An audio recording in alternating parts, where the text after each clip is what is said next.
Sir यहाँ से? कि अभी ऐसा है कि जो कुलवंत नाम का जो है ये 4th क्लास एम्प्लॉई है। ये 4th क्लास और इसकी डिस्ट्रिक्ट कैडर की पोस्ट है। मेरे को इधर 3 महीने हो गए ज्वाइन किए हुए।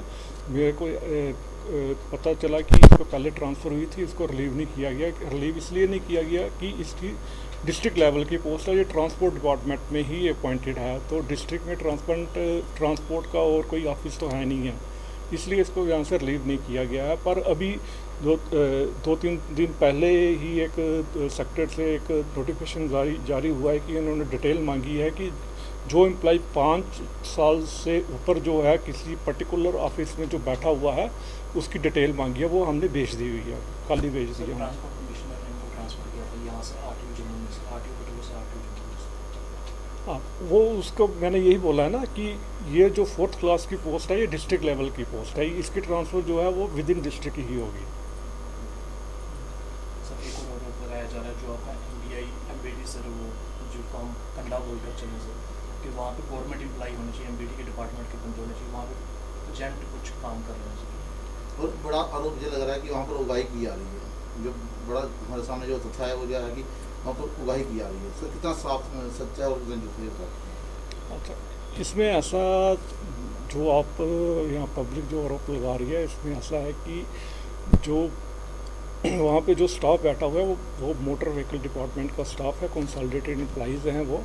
और इतना स्टाफ हमारे पास परमानेंट नहीं है कि हम वहाँ पे उनको 24 आवर्स हम उनको रोटेशन पे बैठा सकें। इसलिए सरकार ने ये प्रोविज़न रखा था हमारे लिए कि हमें कंसोलिडेटेड स्टाफ जो है वो प्रोवाइड किया था वहाँ पे बैठने के लिए, उनको बैठाया हुआ है। अगर ऐसा मैं भी वहाँ पे खुद जाता हूँ और कुछ मैंने खुद भी देखा है कि कुछ जो गाड़ियाँ हैं या वो उनको बाईपास करके वो निकल जाती हैं, तो उस वजह से कुछ सख्ती भी करनी पड़ती है। और 3-4 दिन पहले ही एक कोई ट्रांसपोर्टर था, उसके साथ मेरी भी काफ़ी तू मैं होगी और उसने मेरे ऊपर भी काफ़ी मतलब बदतमीज़ी से बात की। फिर उसका मैंने कुछ जवाब दिया है, तो मैंने पुलिस में भी रिपोर्ट करवाई थी उसके खिलाफ़। और बाकी जो आप आरोप लगा रहे हैं वहाँ पे कोई उगाही की जाती है, ऐसा तो है नहीं है, ना हो सकता है। अगर कोई ऐसा मेरे संज्ञान में आएगा तो उसके ऊपर एक्शन होगा।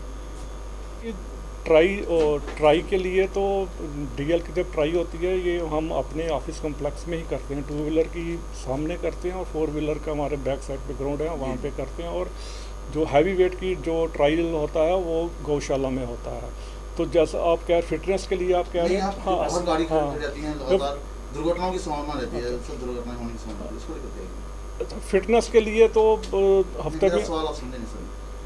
जो गाड़ियाँ आपके कार्यालय के बाहर खड़ी रहती हैं, मैं वही कह रहा नेशनल हाईवे हूँ, अथॉरिटी, वो फिटनेस के लिए खड़ी रहती हैं, जी जी डेली नहीं खड़ी रहती ना वो। जी, फिटनेस हमारी 2 दिन होती है हफ्ते में, उसके लिए गाड़ियाँ जो है बाहर बिल्कुल 1 मीटर लाइन में खड़ी रहती हैं।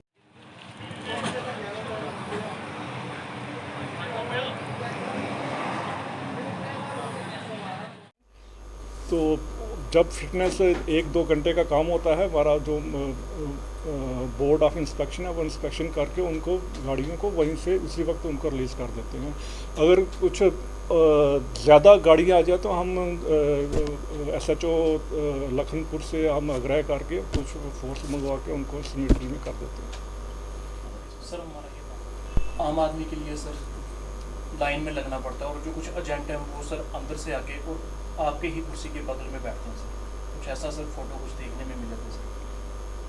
ऐसा तो नहीं है। अब तो जितनी भी सर्विस है गवर्नमेंट ने वो सारी आरटीओ की जो लाइसेंस है, ड्राइविंग लाइसेंस है या रजिस्ट्रेशन है, रजिस्ट्रेशन तो खैर हमारे पास अब रही नहीं है, नॉन कमर्शियल की वो तो चलेगी, ये डीलर एंड पे सब कुछ ऑनलाइन ही करना है, सब कुछ फेसलेस है। लोगों को यहाँ पे आने की ज़रूरत नहीं है कोई, सिर्फ उनको है कि सिर्फ जब उनको ट्रांसफ़र करनी है व्हीकल बोथ पार्टी की प्रेजेंस होती है, ठीक है। लोगों को यहाँ पे आने की कोई ज़रूरत नहीं है। अगर फिर भी कोई आता है, पब्लिक ऑफिस है, हम उसको मना नहीं कर सकते।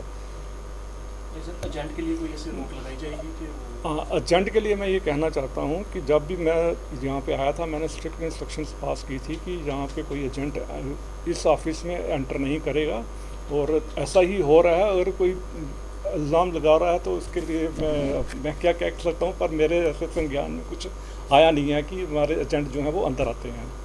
और लोगों को भी ये चाहिए कि वो अगर उनकी कोई क्यूरी है, अगर उनको कुछ पता नहीं चल रहा है, वो मेरे को भी रोज़ के कोई 100-150 कॉल आती है मुझे। मैं खुद उनको समझाता हूँ कि आप किसी के पास मत जाइए, सीधा मेरे से बात कीजिए, मेरा स्टाफ अंदर बैठा है, वो उनको फीडबैक जो भी वो चाहते हैं वो मिल जाएगी उनको। और जो भी उनका एप्लीकेशन है स्टेटस वो खुद भी चेक कर सकते हैं ऑनलाइन। ऑफिस में आने की ज़रूरत नहीं है, ना किसी से मिलने की ज़रूरत है। धन्यवाद सर।